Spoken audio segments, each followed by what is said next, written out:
Hola, mi nombre es Jose Blanco, and this is my Cuban family history.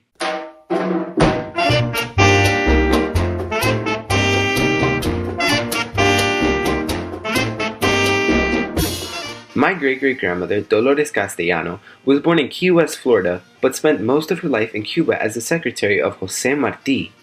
She helped Marti during his revolution to get Cuba its independence from Spain in the late 1800s.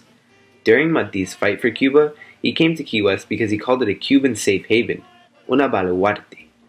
In Key West is where he met my grandmother. She worked with him for over 25 years, keeping his documents order as well as his photos. My grandmother always said of Marti that he had a compassion to love, but that he was forced to fight in 2 wars. She also said of him that his conversations always ended up talking about politics and of freeing Cuba, even so much that his wife asked him to leave politics behind and focus on her more. That of course didn't happen because Marti loved his country more than himself. In an interview, my grandmother spoke of how she was the president of El Club Político de Cuba, Protectoras de la Patria, the political club of Cuba's protectors. She met up with other Cuban revolutionary leaders with Marti at San Carlos, a Cuban temple as she called it. Here, at San Carlos, they would discuss plans on how to get Cuba its independence from Spain. Obviously, some people took offense to this, and they would come into the place and try to take attempts at Marti's life.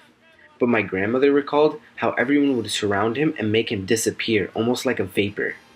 During the interview, my grandmother had a giant Cuban flag hung on her wall, surrounded by paintings and pictures of revolutionary leaders, and she would commonly point back at them and speak about the people in the paintings and pictures from having a personal relationship with them.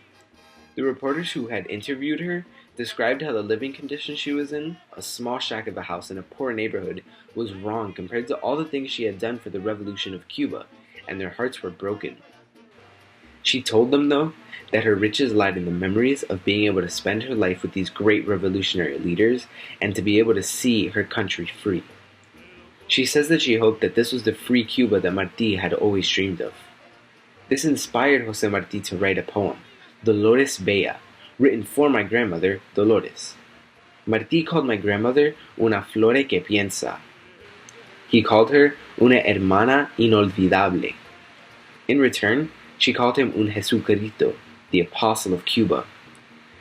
She says Jose Marti será alguien que está enfermo de luchar por Cuba, pero vivía porque tenía la esperanza de su libertad. That he was someone who was sick of fighting because of his loving nature, but that he lived because he dreamed of seeing Cuba freed.